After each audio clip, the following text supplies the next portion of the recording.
I'm here with Breno Val from Lost Gravity in London's Marquee.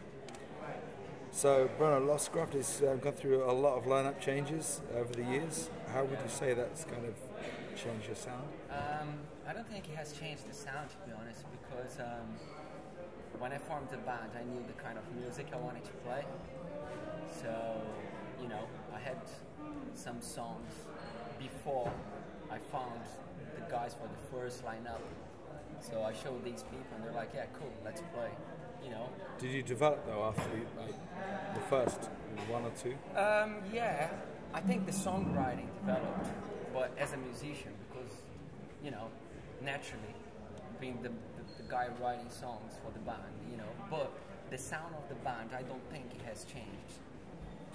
When we had different singers in the band, then yeah, because you change the voice, it's like changing the whole picture, band. You know? Yeah. But the music was the same. Did you write with the singers? Yeah, I did with one of them. I came with the music and he wrote some of the lyrics and melodies, you know, and then we kind of adjusted together.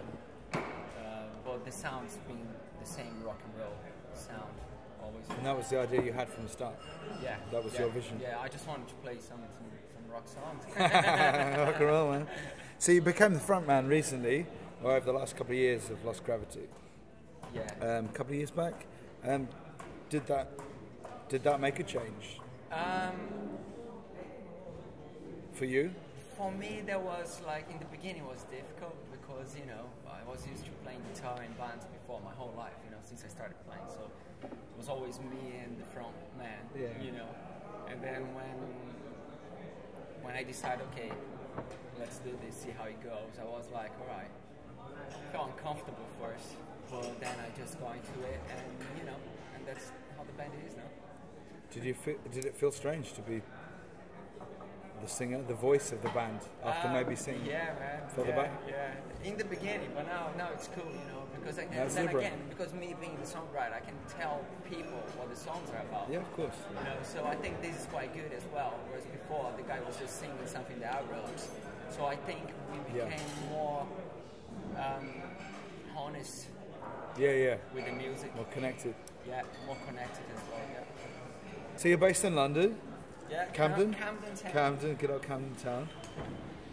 Do you feel that's had any effect on how you've developed as a writer and how the band's developed? Nah, not at all, man. So you feel you just had the mission? You know, I think the songs, you know, one was written in my bedroom, the other one was written in the studio, jamming, the other one was written before I had the band in Germany. So it's not the location where I am, but the mindset on how the sound should be. I think, you know. So I don't see Camden Town. So why Camden? Any influence. Huh? So why are you settled in Camden? What makes Camden great for Breno Val? Camden's rock and roll, isn't it? Yeah, it doesn't get much more it's rock a good and roll. location, man. Yeah. Some nice bars. Is it good for you to exist there more than it has an influence on the music? It makes you as the musician happy to be there. To feel more valid, maybe. I think people see like, oh, you live in Camden, all right, makes sense. You know, because they associate the place with music. Well, we're filming a video. You just interrupted the interview, man. You funded the record yourself. Yes, I did. Why did you choose to fund it yourself and not go through some more, what seem to be popular streams like Kickstarter these days? Well, you got to do what you believe, first of all, you know. And I just thought doing it myself and then, you know, putting the album out there, not depending on people to support financially before the album was done. I think that was important because it's my music, something that I believe in. We're like, all right, guys, let's do this. Done, you know. And it's quite cool, Kickstarter. Well, sometimes I think people exaggerate. They ask for more than they need, more money than they actually need. And I think there's too many people that they just like taking the opportunity, easy money. But personally, at the moment, no, I wouldn't do that. So this was a record that you wanted to make more importantly than anything else? It was for you? Well, I think we had a good collection of songs, and they deserved a good, production and sound and stuff. So we're like, okay, let's do this. So I found a producer from Australia, Antonio, really good guy, good ears, good engineer. So I spoke with him, showed him the demos, and he was like, yeah, let's work together. So that's what we did. Where do you see what tactic, or where do you see the record going, or where do you hope that the record might go once it's out of your hands and it's released in October? Yeah, once the album comes out, I just hope people will listen to it and understand and get into the music. That's what it is, What advice would you give to young Breno Val? When did you arrive in London? Mid-20s? Yeah. What advice Early 20s. Would you tell the young Breno Val arriving in London now? Believe in yourself. Yeah, a lot. Believe in what you want to do. Don't wait until you find someone to share with you. Just go for it. Go and grab it. And yeah, that's what I would have said. And he would say, oh no, I'm not a singer. Do you think he would have listened to you?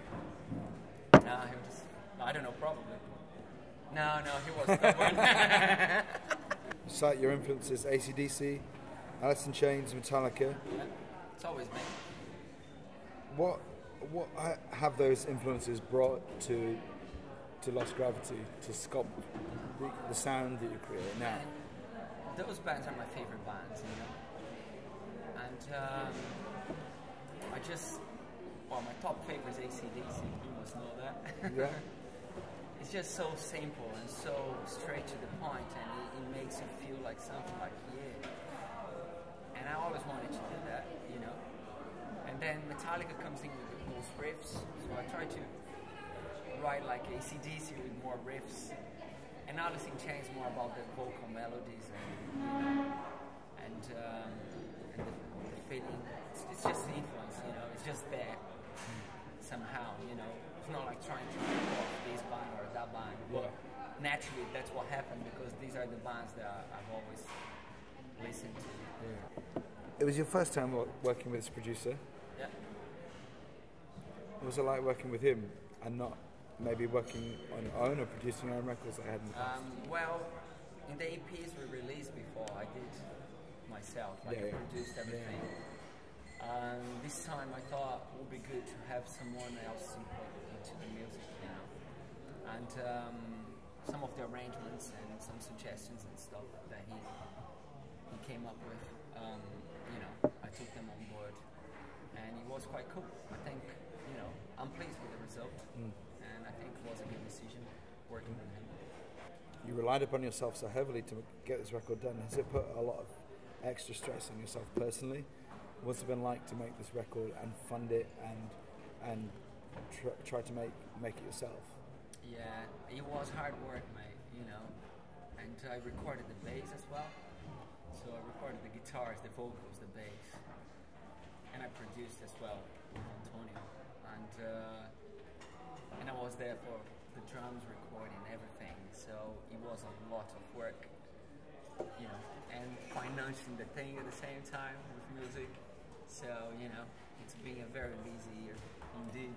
So you self-released and chose to self-finance. Why were you ever all tempted to look for a label or a rock label before you? No, not really. I've set up my own label and Bristol Records, and so we just, we have the freedom to do whatever we want. Yeah. Nobody will tell us, hey, we need a single here, or we need heavier stuff or more commercial stuff, So we don't need any of that. So it was just like, okay, cool. So that's why. It was really important for you to be quite free artistically to choose what you wanted to do. 100%. Yeah, 100%. What's your favourite track on the album, and why is it your favourite track? It's like asking what's your favourite child, isn't it? Of course. But we all have one. At the moment, at the moment, it's the best friend. At the moment, I think the opening song, Yeah. the album, What Goes Around Comes Around. I think that's a good one. I think that's my favorite. But there are another 2 or 3 that I would put side by side with it. Why did you choose that one? Is it because you feel it's a single? Or? No, it's the other way around, you know. It's gonna be the single because it's the favorite, you know. Yeah, okay, yeah. That's cool. But it's a good song, you know. The content is good, the lyrics are good, the riff is good, the energy is good. Do you feel it's a real complete song? Yeah, I think so. I think it's a very rock and roll song. It's like, it's a good combination of the groove and the melody and the riff and the heaviness in one song, you know. Where did the song come from? It's a song about karma. Yeah. What goes around comes around, you know. Actually, I started writing it, the lyrics, and just afterwards I noticed I was singing about karma, writing about karma. Yeah. Lost Gravity's been together for, am I right in saying about 7 or 8 years? That's right. 7 years. 7 years, okay. Just over 7 years now, yeah. So 7 years, a lot of people would think, hey, that's a long time to put out your first record. Why has it been 7 years? Look at his face. We're looking at Juliana, the drummer, just so you know. I'm not. Yeah. It was just, you know, we don't know what's going to happen, you know. We just go step by step. So throughout the years, it was just the development, the natural development that happened, you know, with like singers coming and going, drummers coming and going. So you never felt right to put that milestone record out? I always thought we're going to record the album. It's funny because if you read my very first blog, it's on our website, it's just like, hey, I have some demo songs here. When the right guys are on board, we're going to record the album. Now Juliana is on board for 2 years, almost 2 years, 1 year and a half now.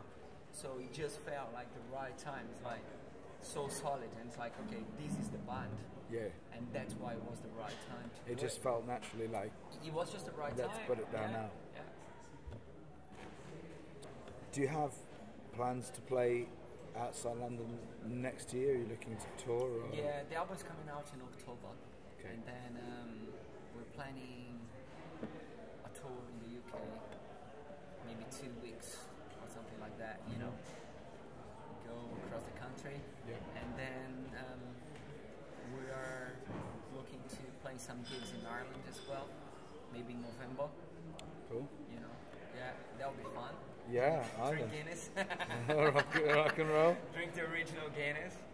Your title track, What Goes Around Comes Around, it has kind of a karma spiritual message. That's what the song's about. It's about karma, as I said. Are you a spiritual person? Very spiritual, yeah. I also know you're a Christian. I'm a Christian, yes.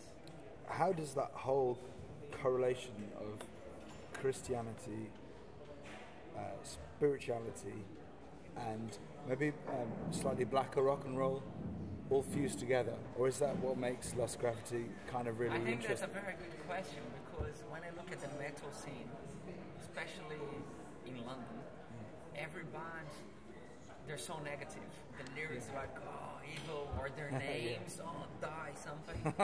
And it's like, hey man, you can play rock stuff, you can play metal stuff, and not be like that. Yeah, you know? We're not a gospel band. Sure, yeah. You know? Yeah. But you can just sing about life and stuff and still rock. You know what I mean? Yeah. So I think you're never gonna see a fucking skull and inverted cross in our albums or videos or anything, or pentagram. You know what I mean? We just rock and roll, and you know, I think it's quite positive. You know, the message. Yeah. That we sing about. You know. Yeah. But I don't know, and some of those bands is so 80s, you know, because that's the scene back in the 80s, and they just like doing what was done 30 years ago, almost, you know. So no, we're never gonna go down that way. If you had to make changes, now the record's done, would there be any changes that you would make in hindsight now? Well, I think we always look backwards and we always think, oh, this bit here could have been like this, like that, or, you know. But I think it's quite natural. You kind of always want to improve what you're doing. So on the second album, stuff that we were not happy with in the first album, we're gonna correct. So there's changes, but you're happy that the change. You feel like this. It makes you happy to need the changes. I think so. Otherwise, it's human nature, you know. Yeah, if that didn't happen, we'd be living in caves. You know what I mean? We have buildings and houses and heating systems now. Were there any real really difficult problems making the record? Did you hit any big? No, not really. It was quite smooth. Plain sailing. Apart from the day that we were in the studio for 19 hours straight, that was really, really hard. That sounds like a problem.